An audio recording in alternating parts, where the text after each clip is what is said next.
ሴት ልጅ ኒካህ በምታስርበት ቀን የተሟላ ወልዮች ኖረዋት ኡስታዞች ግን የሉም።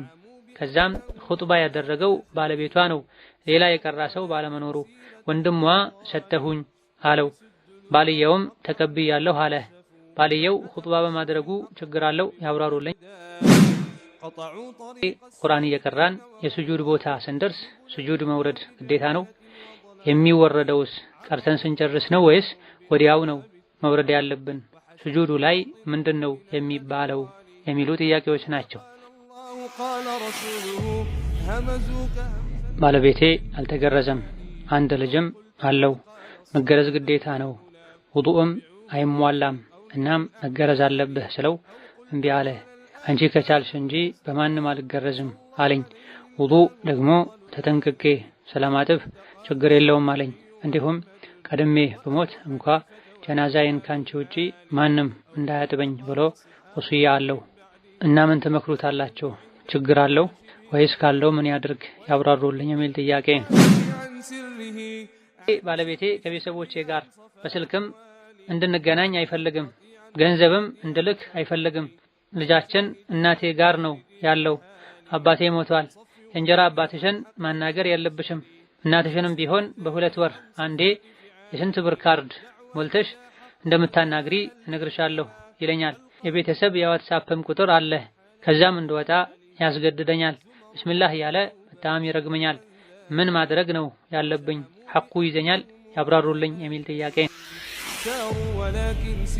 እኔ ያለሁት አረብ ሀገር ነው። ከሆነ ሀገር ካለ ልጅ ጋር በጣም እናወራ ነበረ። በስልክም በቪዲዮም ብዙ ነገር ነው ያደረግነው። አላህን የሚያስቆጣ የሆነ እና አሁን ምን ማድረግ አለብኝ? ምክር ይስጡኝ የሚል ጥያቄ። فاغتنم رحمك الله حياتك النفيسة واحتفظ بأوقاتك العزيزة. السلام عليكم ورحمة الله وبركاته. الحمد لله والصلاة والسلام على خير خلق الله محمد بن عبد الله وعلى آله وأصحابه ومن والاه.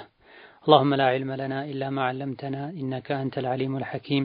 يا معلم آدم وإبراهيم علمني ويا مفهم سليمان فهمني وأعوذ بك اللهم أن أقول فيك ما ليس لي به علم فأضل وأضل.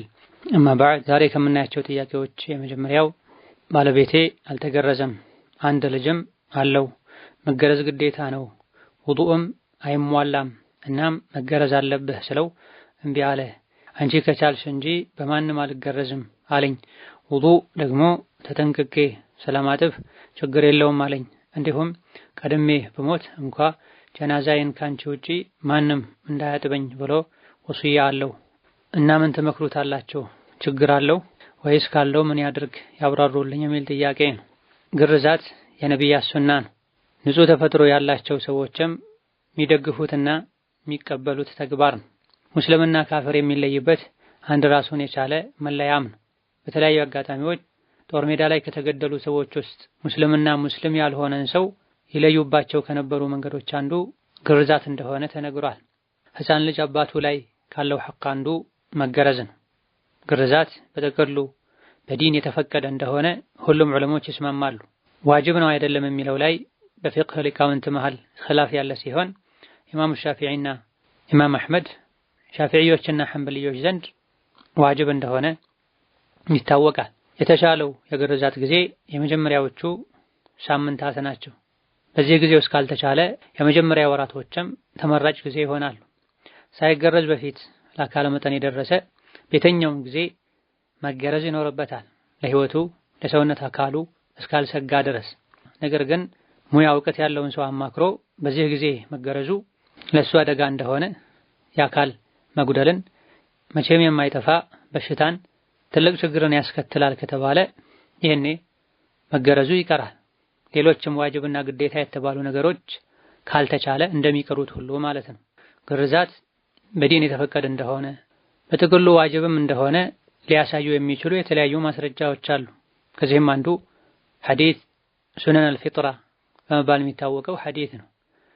ነቢያት ሁሉ የሚስማሙባቸው ንጹህ ተፈጥሮዎችም የሚያምኑባቸውና የሚቀበሏቸው ተግባራት አሉ። በአንዳንድ ዘገባዎች 5 በሌሎች ዘገባዎች ደግሞ 10 የሚደርሱ እንደሆነ የተነገሩ።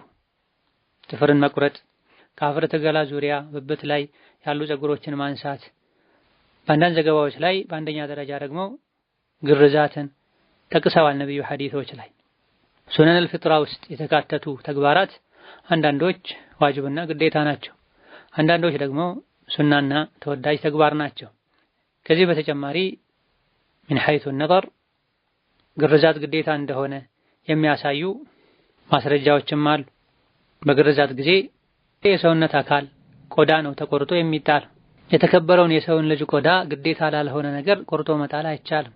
ሌሎችም ተመሳሳይ የግርዛትን ግዴታነት የሚያመላክቱ በርካታ እንደ ደሊል የሚቀርቡ ነገሮች አሉ። ግርዛት ለወንድ ልጅ ሱና እንደሆነ ለሴት ክብር እንደሆነ የሚገልጸው ብዙ ጊዜ ሰዎች ዘንድ የሚታወቀው ሐዲስ ትክክለኛ ሐዲስ አይደለም። በመሆኑም የጤና ባለሙያ ጋር ሄዶ አማክሮ በሕክምና እርዳታ መገረዝ የሚችል መሆኑን ከነገሩት መገረዝ ይኖርበታል። ነብዩላህ ኢብራሂም አለይሂ ሰላም ከ80 ዓመታቸው በኋላ እንደተገረዙ ተነግሯል።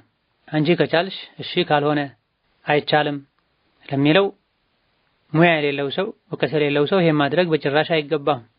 በተለይ እድሜው ከፍ ካለና ሰውነቱ ከጠነከረ በኋላ ይሄን ማድረግ ለአደጋ ሊያጋልጥ ስለሚችል ያልተገረዘ ሰው ሶላት በመሰረቱ ትክክል ነው፣ በትክክል እስትንጃ እስካደረገና ቆሻሻውን እስካስወገደ ድረስ።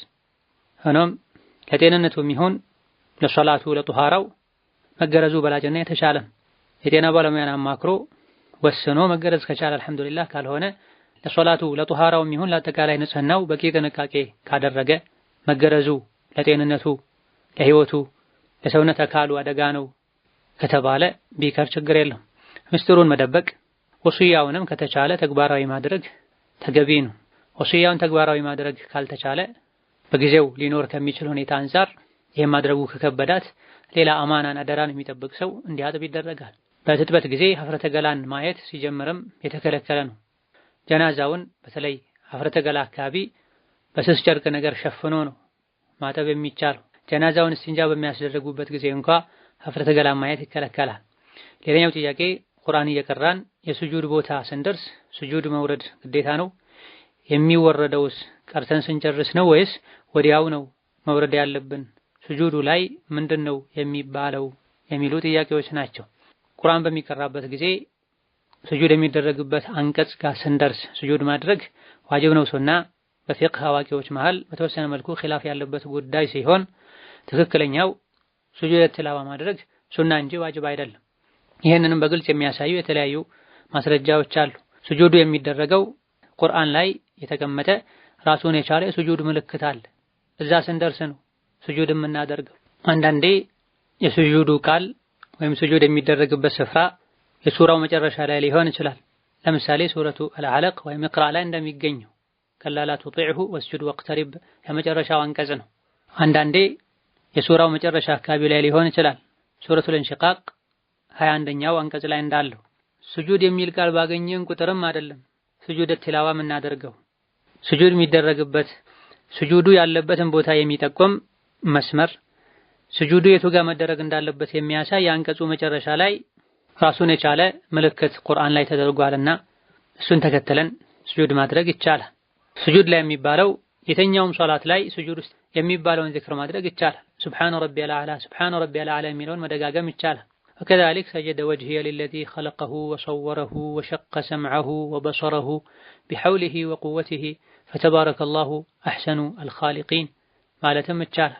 اللهم اكتب لي بها عندك أجرا وضع عني بها وزرا واجعلها لي عندك ذخرا وتقبلها مني كما تقبلتها من عبدك داود مالتم الشارع. ሌላኛው ጥያቄ በአካውንቴ ውስጥ 50 ሺህ ብር አለኝ። አንድ አመት ሆኖታል። ከሰው የተበደርኩት 83,000 አለ እና ከዚህ ብር ላይ ዘካው ስንት ነው የሚወጣው? የኔ 50 ሺህ ብቻ ነው ወይስ የተበደርኩት 83,000 አለበት የሚል? ዘካ ማውጣት ግዴታ የሚሆነው የራሳችን ገንዘብ ላይ ብቻ ነው። የሰው ገንዘብ ላይ ዘካ አይወጣም። ባለቤቱ ነው ማውጣት የሚወጅብበት። የ50 ሺህ የአንድ አመት ዘካው 1250 ብር ነው። ሌላኛው ጥያቄ እህቴ የምግብ ዝግጅት ነበር የተማረችው። አሁን ግን የተመደበችበት ሆቴል መጠጥ ይሸጥበታል። ነገር ግን እሷ ምግብ ማብሰል ብቻ ነው፣ ከመጠጡ ጋር ምንም ንክኪ የላትም። እዛው ሆና መስራቷ ሐራም ነውን? ያብራሩልኝ የሚል ጥያቄ። ኸምር የሚጠጣበት ቦታ ላይ ሙስሊም ሴት ተቀጥራ መስራቷ አይመከርም። እሷ ከኸምር ጋር ምንም ንክኪ ሳይኖራት ሰርታ የምታገኘው ገንዘብ ሐራም ነው አይደለም የሚለው እንዳለ ሆኖ ኸምር የሚጠጣበት ስፍራ ላይ ሙስሊም ሴት አላህን አኺራን ከረሳ ኸምር ጠጥቶ እንደፈለገ ከሚሆን ወንድ ጋር ሊያቀራርባት ሊያነካካት የሚችል ስፍራ ላይ መገኘት የለባትም። ወደ ሐራም መጠጋጋትን ሊያመጣ ይችላል። ትክክለኛ ሙስሊም ከሆነችና እስላማዊ አለባበስ የምትለብስ ከሆነ ኸምር የሚሸጡ ሰዎች እንደዚህ አይነትን ሰው ስራ የሚያሰሩበት ሁኔታም ብዙ ጊዜ የለም፣ አልተለመደም። እነሱ ቢያሰሩ እንኳ ለክብሯ፣ ለሐያዋ፣ ለዲኗ የምትጨነቅ ሴት እንደዚህ አይነት ቦታ ላይ መገኘት የለባትምና መስራቷ የግድ ሆኖ ከተገኘ ሒጃቧ ተጠብቆ ከወንድ ጋር ሳትቀላቀል ኸምር የሌለበት ቦታ የሙስሊም ሆቴል በሰራበት ሁኔታ መመቻቸት አለበት።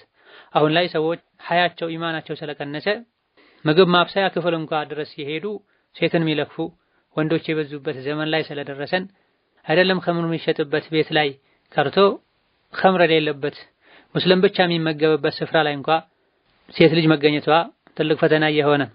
ስለዚህ ከእንዲህ አይነቱ ቦታ መራቅ ይጠበቅባታል። ሌላኛው ጥያቄ እህቴ ካፍር ናት፣ እህቴ ብዬ መጥራት እችላለሁኝ ወይስ አልችልም? ካፍር የሆኑ ወንድም ሆነ ሴት እህቴ ወይም ወንድሜ ማለት አይቻልም ሙስሊም እስካልሆኑ ድረስ የሚል ሐዲስ ስለሰማሁኝ ነው። እሷን ካወራኋት 1 ዓመት ነው። ከሷ በመራቄ ችግር አለውን የሚል ጥያቄ። ሙስሊም ያልሆኑ የስጋ ወንድምና እህትን እህቴ ብሎ መጥራት ወንድሜ ብሎ መጥራት አይቻልም የሚል ሐዲስ አላውቅም። እኔ ከአንዳንድ ቀደምቶች አንተ ወንድሜ አይደለህም ያሉበት ሁኔታ ሊኖር ይችላል። ይህ በሆነ አጋጣሚ በሆነ ሁኔታ ላይ የተባለ ብቻ ነው የሚሆነው።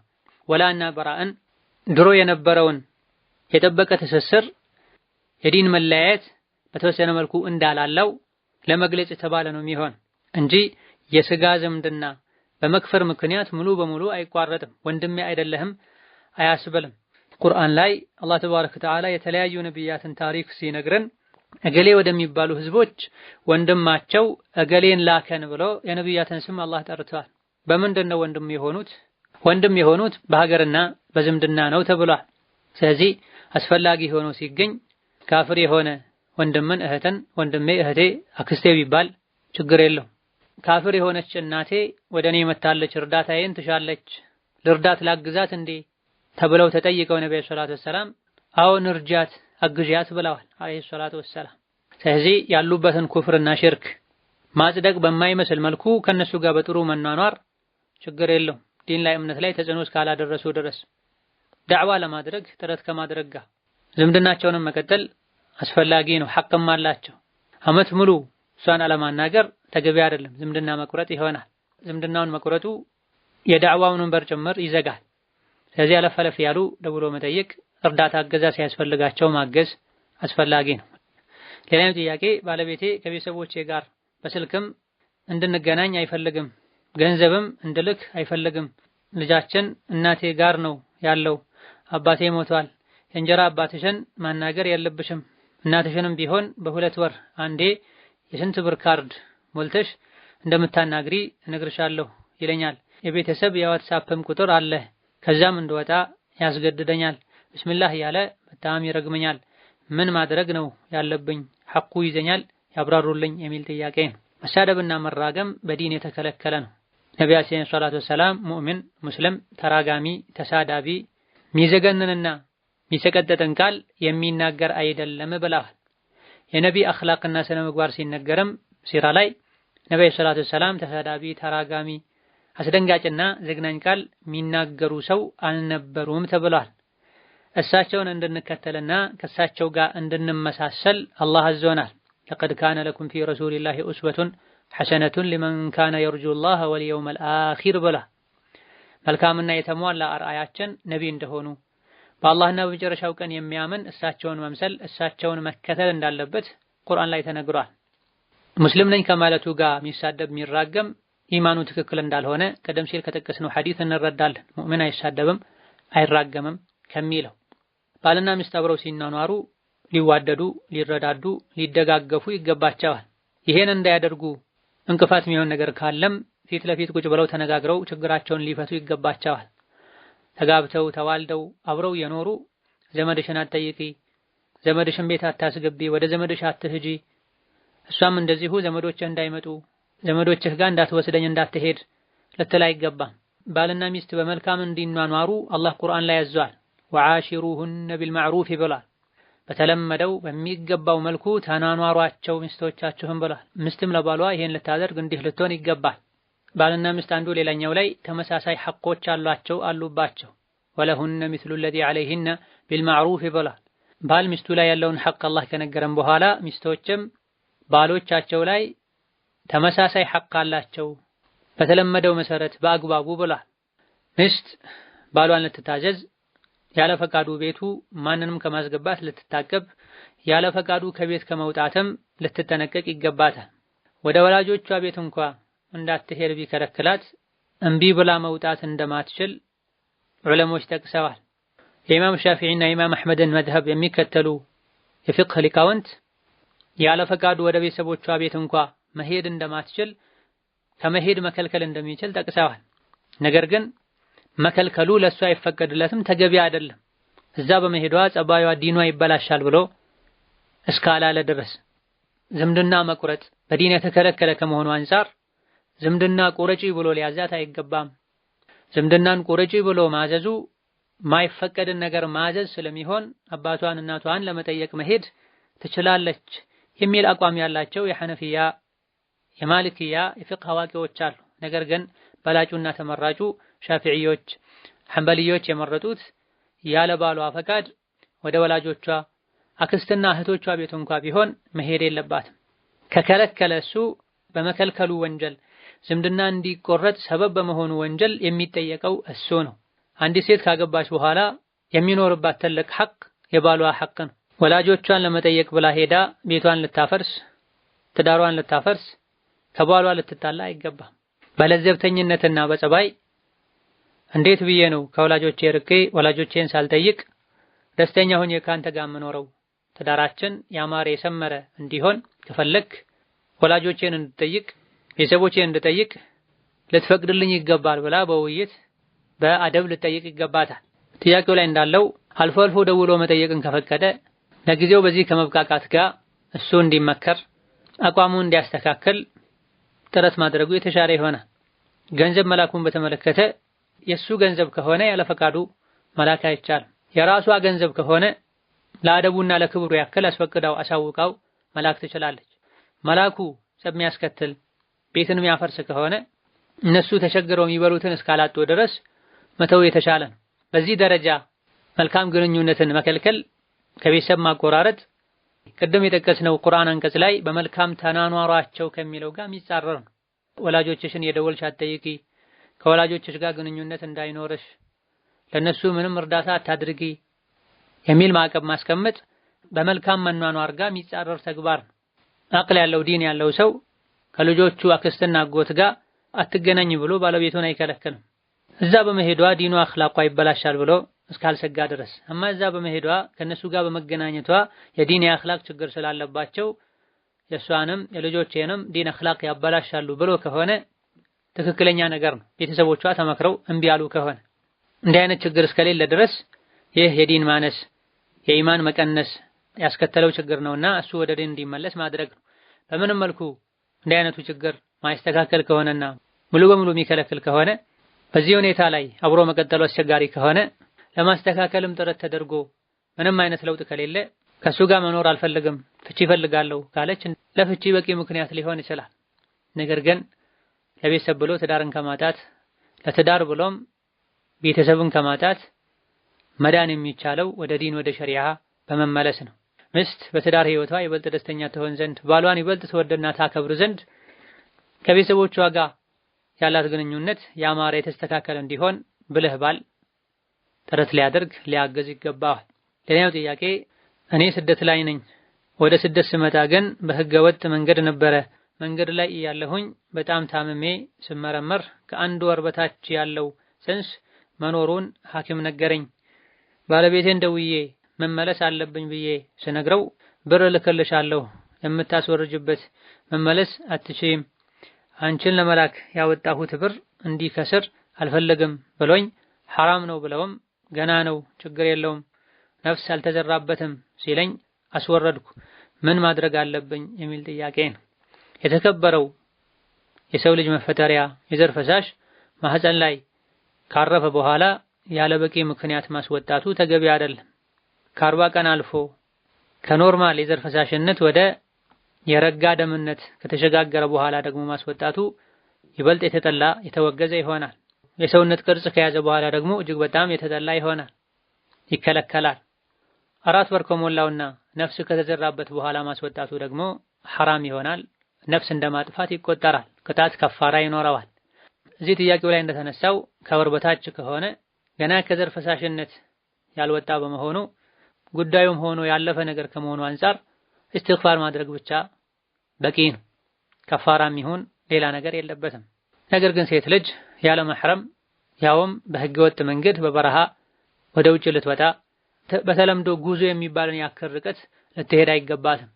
ወንድ ልጅም ሚስቱን ለሥራ ብሎ ሌላ ሀገር ሊልክ በዚህ መልኩ እንድትንከራተትና እንድትሰቃይ ሊያደርግ በጭራሽ አይገባም። በአላህና በመጨረሻው ቀን የምታምን ሴት ያለ መሕረም እንዳትጓዝ ብለዋል ነቢያችን አለይሂ ሰላቱ ወሰላም። ስለዚህ ላለፈው ተውበት ማድረግ ወደፊት ከእንዲህ አይነት ነገር መታቀብ በቂ ነው። ሌላኛው ጥያቄ ሴት ልጅ ኒካህ በምታስርበት ቀን የተሟላ ወልዮች ኖረዋት ኡስታዞች ግን የሉም። ከዛም ኹጥባ ያደረገው ባለቤቷ ነው።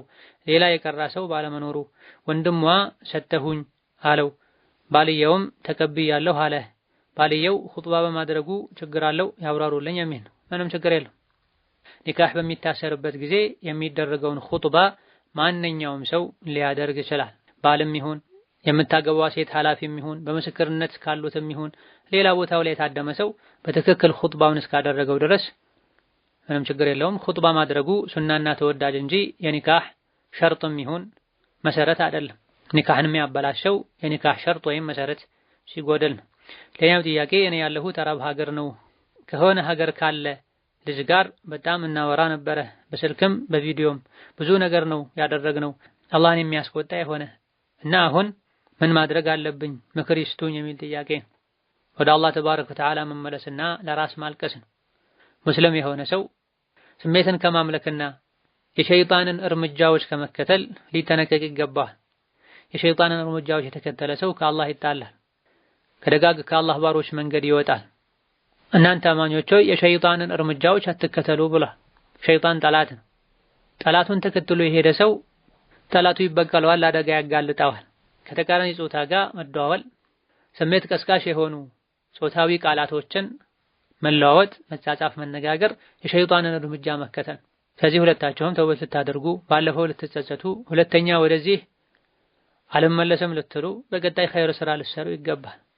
አላህ ተባረከ ወተዓላ ይታገሳል ያቆያል እንጂ ፈጽሞ አይረሳም። የሆነ ጊዜ ላይ ጥፋተኛን ሲይዝና ሲቀጣውም ቅጣቱ ብርቱ ነው።